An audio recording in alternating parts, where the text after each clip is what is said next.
Hello and welcome to Chapter 9 of my Fire Emblem 4 0% growth slow turn count playthrough. Chapter 9 is the second least interesting chapter of the game, right after Chapter 7. Chapter 9 is alike Chapter 7 in that nothing interesting happens. However, its one redeeming factor is that it's short. The reason there isn't much going on is because of the chronically low enemy density. Like, I can skip most of the challenges, I don't need to fight much. Yeah, that's pretty much it. The only time when I full-on engage an enemy force, and I might not even do this, I'm not sure yet, it depends on whether or not I can do with without a certain item, will be Arian's Wyvern Knights. Besides that, I'm skipping everything. Well, I'm not skipping everything, but those that I am fighting, I'm farming for kills. So I just managed to promote Leaf, and yes, great. He can now use the Rescue Staff. He's essentially Lachesis with slightly better stats, maybe, surprisingly, even though you'd expect him to be crap because he's a child. And he ends up buying the same Thoron Tome that Lachesis actually used a few times. I'm not sure if it'll come in handy, nor am I sure if this Relive Staff that he's going to buy will come in handy, but since he has the Bargain Ring, I mean, I might as well have him buy stuff. Like, if it doesn't end up getting used, I can just sell it back for the exact same use.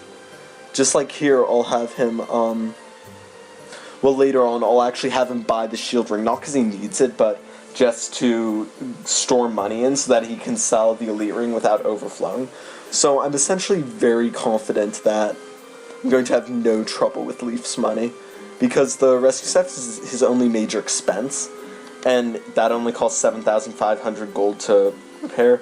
He's capped at 50k gold, he has a bunch of rings he can sell. He's completely fine.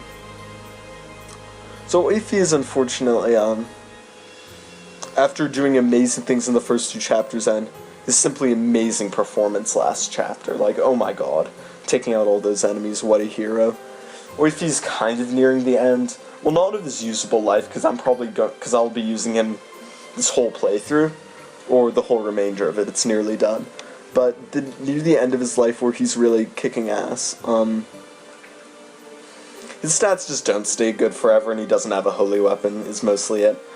But this chapter, he's actually not fighting with the main force because he doesn't have to. He's off killing wyverns to get kills on the light sword, and I think I'll be able to get him maybe about 30 kills this chapter on it, which will put it to the benchmark where Shan will have a roughly 50% crit chance on it when he fights the Ron Ritter, which is, well, coupled with Continue and Astra, I think he'll really be a formidable unit with it. Light sword, which is rare, you never think that, but yeah. And now, alas, have him buy the Elite Ring. Seems like it costs a lot because he has to repair the Mistleton, but it's really the only expenses he incurs. Like, no amount of rings will make a good unit defensively, so why not? All he needs is his Mistleton. And I have the skill ring on him still. I'm not sure if he needs that. I guess it makes things more reliable. I just don't think there's anyone I need to switch it over to. And yeah, he hits promotion range.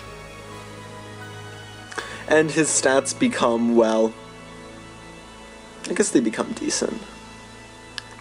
Yeah, they're alright. Nothing special, he'll be doubled by enemies in Chapter 10, but he has good skills, a good weapon. Since I'm rigging, that means he can one-shot pretty much anything. And he has a horse. Perfect formula for being great. And so this means that my endgame team is complete in terms of leveling. For the rest of the playthrough, I don't need to care about levels anymore. I looked at Jan, there's no way I can get her promoted on time. In fact, the funny thing is, Daisy, like, maybe if I put a lot of effort into it, I can get Daisy promoted by the end of the playthrough. It obviously wouldn't achieve anything, but I think that would be kind of funny if I got this terrible unit, because, you know, she's been racking up a significant amount of experience. Shan clearing these arenas is for cash. She needs a lot of rings for showdown with the Ron Ritter.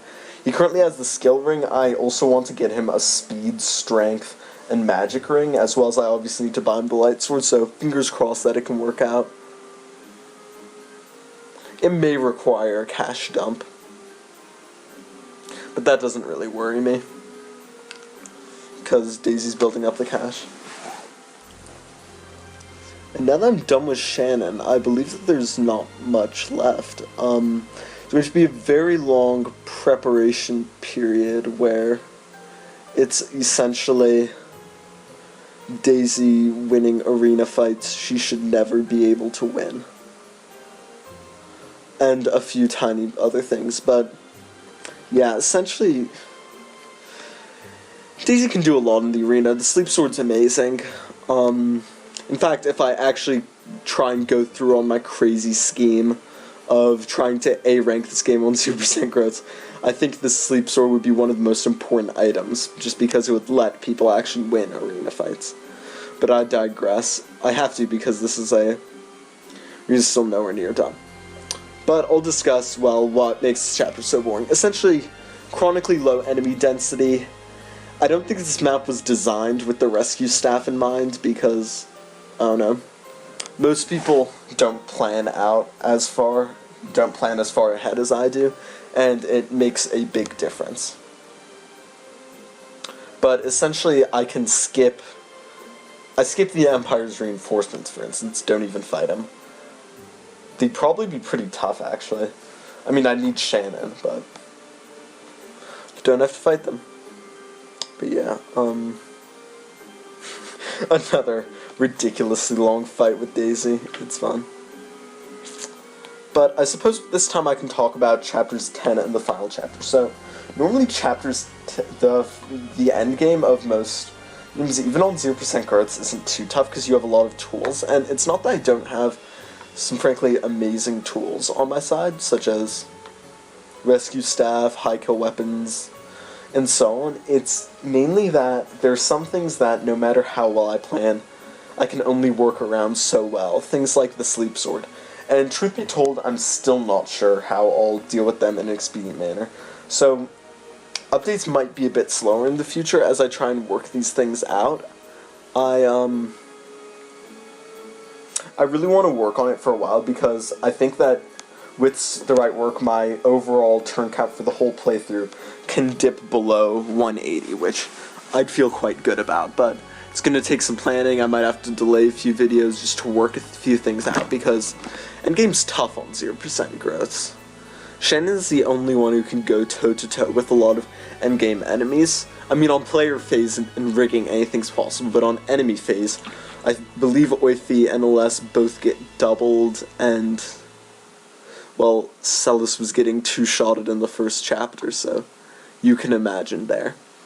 So the late game of this generation is actually quite challenging, more so than the first generation, because, I mean, just cart 11 around. But before this hard stuff, this is really the chapter where I just kind of sit back, relax, and enjoy the benefits of all my planning thus far in the playthrough. Things I've been doing I don't know. Things I've been doing since as early as, like, chapter 3 are coming together now to make this, frankly, a pushover. Having Leaf already promote with the bargain ring and a few other contributions and the return ring and so on.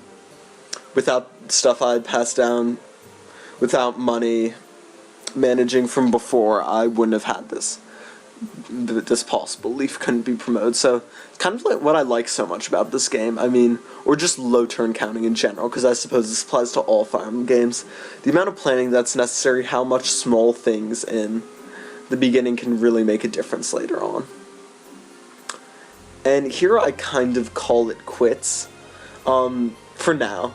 Daisy will, of course, win the arena, but it's super unreliable, the kill, so I thought it best to just let it be, and later on, if during the chapter I come across an RN chain, which I probably will, that allows her to win, that's good. So now a little bit about my positioning. Orphe is going off to get kills on the light sword, so first he's going to go massacre Altena and her Draco Knights, Wyvern Knights, sorry. Altena, it's kind of impressive how even with 10 base strength, she still has 50 might with the Galbog. That's kind of frightening, but the point is she's not getting recruited because she'd be useless in this playthrough, honestly. Stats are too low. Flyers kind of suck in this game because they don't get road bonuses. You get the idea. And also, she costs a bunch of turns that she would never replenish. She might do a few tiny things for reliability, but yeah, no. And this positioning looks kind of risky. It isn't because of how I position it. Most of the time, the Lance users won't even end up threatening Celis because a Sword Knight blocks their way. The other units have solid enough defense, and yeah. This 2-turn clear that I'm about to do is possible even with Groats, just because the rescue staff, because the first turn you come out of a castle, you can't save any turns with the rescue staff, because you can't rescue a unit out of the castle. Wish you could, but it just makes it so that, well, 2 turns the best possible. The rescue staff definitely helps me position Layla better, but besides that, does nothing. And yeah, so I suppose I show off Altena's stats now. They're not pretty.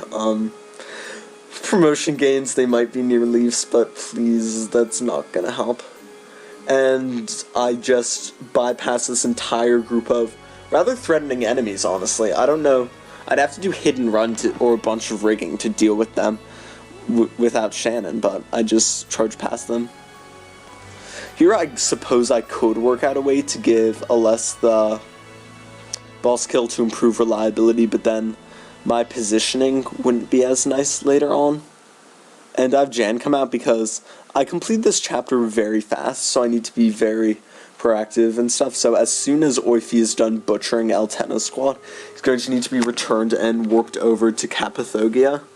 Oh, that's the one interesting thing about this chapter. The castle names. Lucretia, Kapathogia, Rustia. Who thinks of these names, like, honestly? The other names are far nicer, but that's the only interesting thing about this map in 0% growths, or in a low turn count playthrough. I guess in a normal playthrough it's kind of fun because the music's nice.